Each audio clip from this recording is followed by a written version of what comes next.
السلام علیکم۔ کشمیر کے حوالے سے بات کریں گے کہ وہاں پر ہنگامے کیوں ہیں اور اس میں حقائق کتنے ہیں۔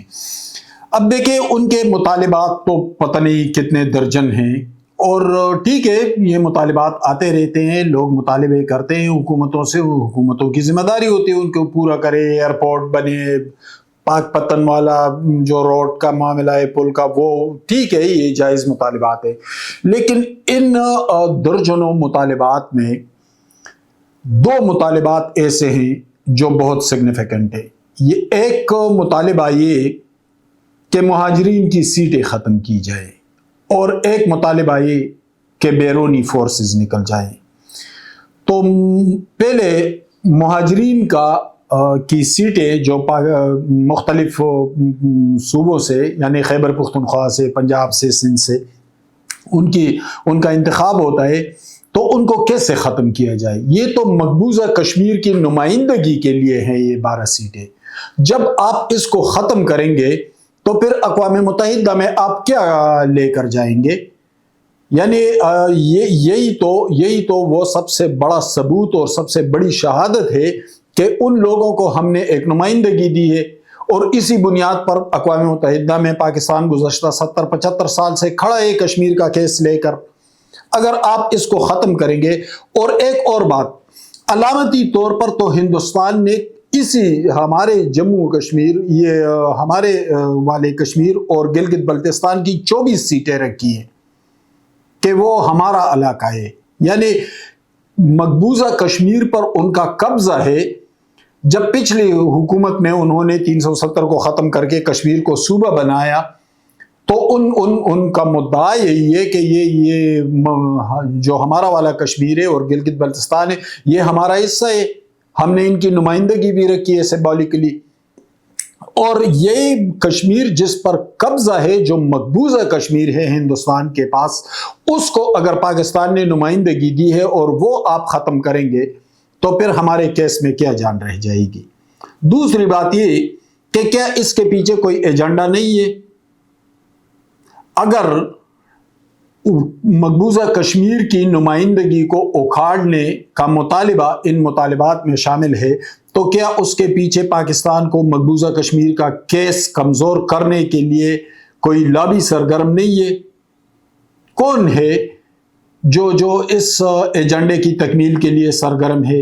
باقی مطالبات پر تو کوئی معاملہ نہیں، باقی مطالبات پر تو دو وفاقی وزراء امیر مقام صاحب اور طارق فضل چودھری گئے تو تقریباً سارے مطالبات مان لیے کہ ہاں ٹھیک ہے، ہم ان مطالبات کو پورا کر لیتے ہیں۔ لیکن اس مطالبے کو کیسا پورا کریں گے کہ آپ مقبوضہ کشمیر کی نمائندگی سے دستبردار ہو جائیں؟ اس سے دستبردار ہو جائیں گے تو پھر دنیا کے سامنے کیسے کھڑے ہوں گے؟ دوسرا مطالبہ بیرونی فورسز کا ہے۔ بیرونی فورسز وہ پاکستان کو سیکورٹی فورسز کو کہہ رہے ہیں۔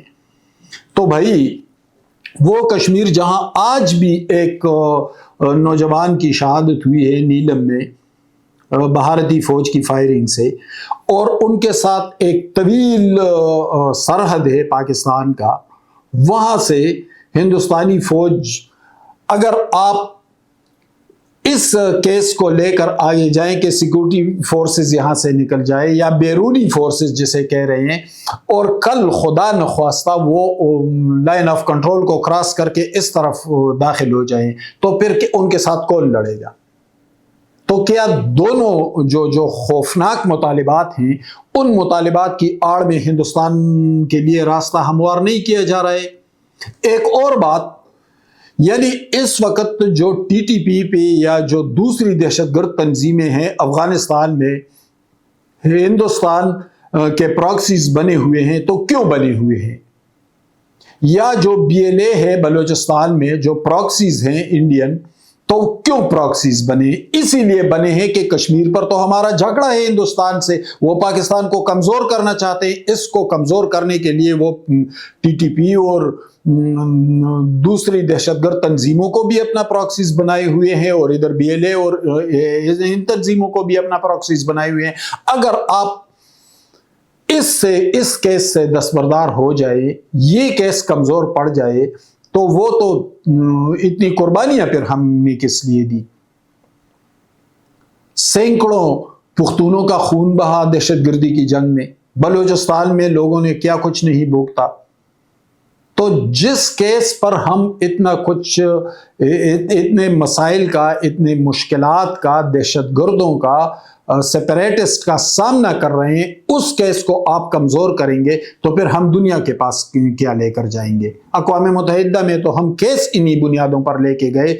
12 ٹھیک ہے، 12 سیٹیں ٹھیک ہے، آپ الیکشن پروسیس کو ریویو کر لیں، اس میں ذرا بہتری لے کر آ جائیں، اس کے لیے تجاویز دے دیں کہ اس طریقے سے ان کا انتخاب نہیں ہونا چاہیے، اس طریقے سے ہونا چاہیے، ٹھیک ہے، وہ اب بات آپ کی صحیح ہے، اور پوری دنیا میں ہوتا ہے، ریفارمز ہوتے ہیں، اس میں ریفارمز لے کر آئے، اس کے لیے تجاویز دے دیں۔ لیکن اگر آپ کہتے ہیں کہ اس کو ختم کریں تو اس کو ختم کر کے تو پھر آپ مقبوضہ کشمیر سے دستبردار ہو جائیں گے، اور ایسا تو وہ مقبوضہ کشمیر تو ہمارے لیے سب سے اہم مسئلہ ہے، اس سے ہم دستبردار ہوں گے تو پھر بچے گا کیا؟